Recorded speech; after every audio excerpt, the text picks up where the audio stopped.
Assalamualaikum warahmatullahi wabarakatuh. Bismillahirrahmanirrahim. Alhamdulillahilladzi hadana ala siratim mustaqim wal akibatu lil muttaqin. Wassalatu wassalamu ala asrafil anbiya'i wal mursalin Sayyidina wa habibina wa maulana Muhammadin wa ala alihi wa sahbihi ajma'in, amma ba'du. Saudaraku yang dirahmati oleh Allah subhanahu wa ta'ala, pada dasarnya manusia itu bisa terjangkit secara garis besar dua macam penyakit. Yang pertama yaitu penyakit zahir, penyakit fisik, dan yang kedua penyakit batin atau penyakit rohani, yang mana tentu kita sebagai umat manusia haruslah kita jaga diri kita ini dari dua macam penyakit tersebut, yaitu penyakit zahir dan juga penyakit batin. Contoh sederhana misalkan penyakit zahir, sebagaimana misalkan kita terkena penyakit jantung, terkena penyakit tipes, kemudian luka yang ada pada badan kita, sakit kepala, pusing, stroke, diabetes, dan berbagai macam penyakit-penyakit yang lainnya. Itu semuanya kita harus jaga. Kenapa? Karena jasad fisik kita adalah sebuah kendara untuk beribadah kepada Allah subhanahu wa ta'ala.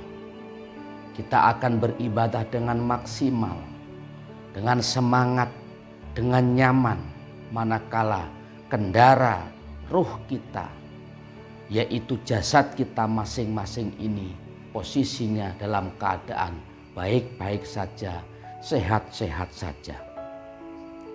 Tentu itu semuanya membutuhkan usaha dengan cara hidup sehat, dengan cara menjaga pola hidup sehat, menjaga makanan, mungkin juga ditambah dengan olahraga.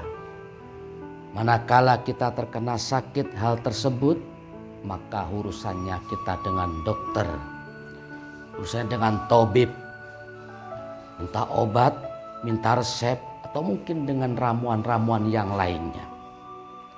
Insya Allah, jikalau kita berusaha dengan maksimal menjaga, merawat kesehatan jasad fisik ini, Allah pun akan memberikan kesehatan kepada jasad kita masing-masing sebagai kendara untuk menghambakan diri kepada Allah subhanahu wa ta'ala. Kemudian yang kedua, yaitu disebutnya penyakit batin atau penyakit rohani. Ini pun juga tidak kalah pentingnya. Wajib hukumnya bagi kita sebagai hamba Allah untuk berusaha menghindari dan mengobati penyakit-penyakit batin ini.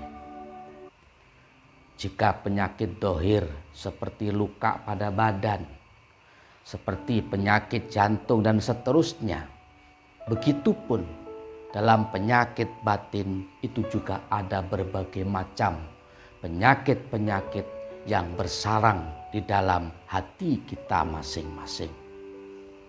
Contoh misalkan penyakit sombong, riya, ujub, sum'ah, dengki, hasud, iri hati, pendendam, pembenci, dan lain-lain sebagainya.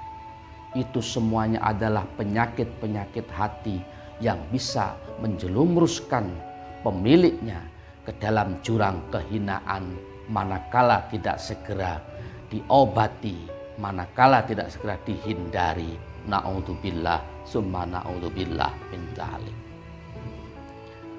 Pada kesempatan yang insya Allah penuh barokah ini, Al-Fakir tidak akan menjelaskan tentang penyakit dhahir, dan Al-Fakir tidak akan menjelaskan panjang lebar karena begitu panjang sekali manakala dijelaskan pada saat pertemuan kali ini tentang penyakit batin ini.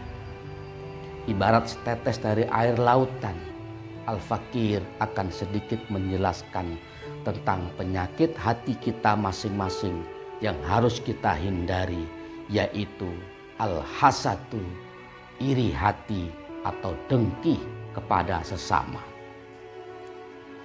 Saudaraku yang dirahmati oleh Allah Subhanahu wa ta'ala, hasad atau iri hati merupakan penyakit batin yang sangat berbahaya bagi pemiliknya.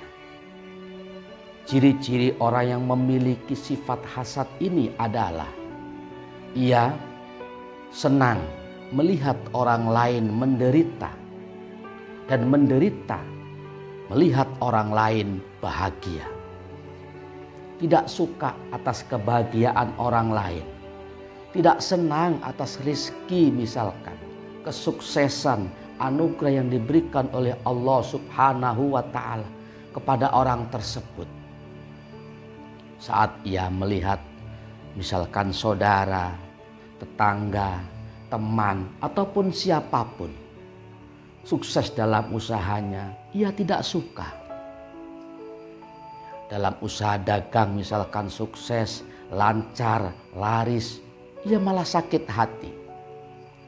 Misalkan ada tetangga, saudara, teman ya, berusaha di bidang pertanian, berkebun, berternak, diberikan keberkahan oleh Allah sehingga sukses usahanya. Ia bukan malah ikut alhamdulillah, justru malah innalillah. Nyesek dadanya, panas dadanya, tidak suka melihat kebahagiaan orang lain yang diberikan oleh Allah Subhanahu wa ta'ala.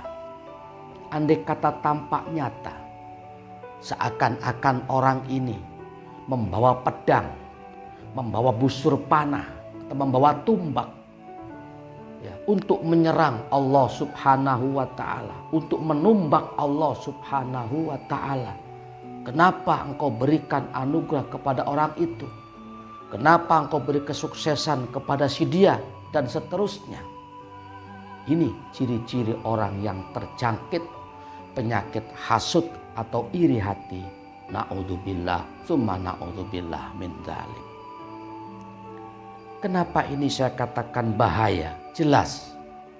Sebab orang-orang yang memiliki penyakit hasud ini, ia selalu merasa panas hatinya ketika melihat orang lain bahagia. Dan hasud ini bisa menghabiskan kebaikan-kebaikan bagi pemiliknya, bagaikan menghabiskannya bara api membakar terhadap kayu yang telah kering. Al-hasadu ta'kulul hasanati kama ta'kulul naru al-hatoba.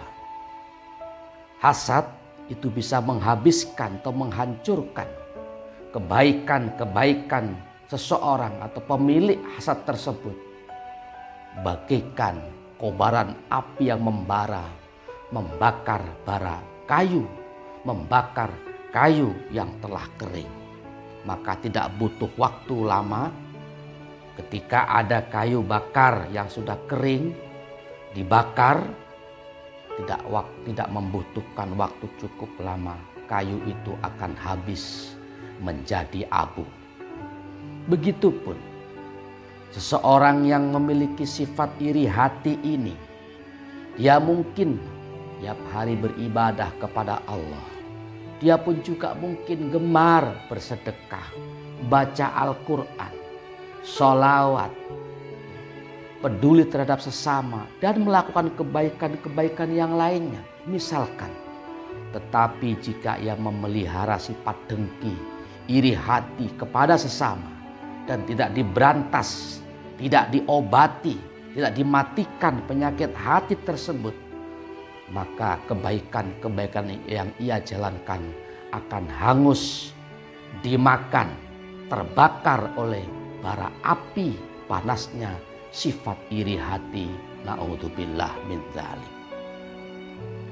Dengan demikian, agar kita sebagai seorang muslim yang gemar beribadah misalkan, gemar berbuat baik kepada sesama, agar kebaikan-kebaikan tersebut tetap ada, tetap abadi, bisa kita temukan buahnya kelak di hari kiamat nanti, maka hendaknya penyakit yang satu ini yang bisa menghabiskan kebaikan-kebaikan yang kita lakukan, hendaknya kita matikan dan kita hilangkan dari hati kita masing-masing. Saudaraku yang dirahmati oleh Allah Subhanahu wa Ta'ala, lalu bagaimana solusi atau cara menghilangkan sifat hasad ini atau iri hati, dengki ini? Tentunya yang pertama, hendaknya kita sering-sering bersyukur, atau hendaknya kita selalu bersyukur atas nikmat-nikmat Allah yang diberikan kepada kita. Di samping kita mensyukuri nikmat Allah yang diberikan kepada kita, pun juga kita ikut bersyukur pula manakala ada tetangga, saudara, teman, handetolan semuanya yang diberikan kenikmatan pula oleh Allah Subhanahu wa Ta'ala. Di samping itu pula, hendaknya kita mengingat akan bahaya iri hati ini. Dengan kita bersyukur alhamdulillah atas nikmat Allah yang diberikan kepada kita, pun juga ikut bahagia mengucapkan alhamdulillahirabbil alamin atas kebahagiaan orang lain. Kemudian kita juga mengingat akan bahaya dengki ini, maka insya Allah sedikit demi sedikit penyakit iri hati ini akan dikikis oleh Allah Subhanahu wa Ta'ala. Di samping itu, hendaknya kita sering-sering berzikir kehadirat Allah Subhanahu wa Ta'ala, mendekat kepada para alim ulama, para kiai, para habaib, mendengarkan majelis taklimnya, ikut majelis zikirnya, mendengarkan tausiah-tausiahnya untuk mengobati kegalauan-kegalauan hati yang dialami, untuk mengobati kerasnya hati, mengobati berbagai macam penyakit-penyakit hati. Salah satu di antaranya ialah penyakit hasad atau iri hati ini. Insya Allah dengan demikian Allah Subhanahu wa Ta'ala akan memberikan pertolongan sedikit demi sedikit, akan dibersihkan hati kita masing-masing dari sifat hasad atau iri hati. Saudaraku yang dirahmati oleh Allah Subhanahu wa Ta'ala, tidak ada guna kita itu benci terhadap nikmat orang lain. Kenapa? Karena semua makhluk hidup ciptaan Allah Subhanahu wa Ta'ala ini semuanya memiliki takdirnya sendiri-sendiri. Si fulan bin fulan, si fulana bin fulana, ia memiliki takdir masing-masing. Dihidupkan oleh Allah berapa tahun usianya, ditentukan kematiannya, ditentukan jodohnya, pun juga ditentukan rizki atau kesuksesannya. Hanya saja itu semuanya dirahasiakan oleh Allah agar kita selaku hambanya bisa berikhtiar, berusaha semaksimal mungkin, berusaha dan berdoa kepada Allah Subhanahu wa Ta'ala.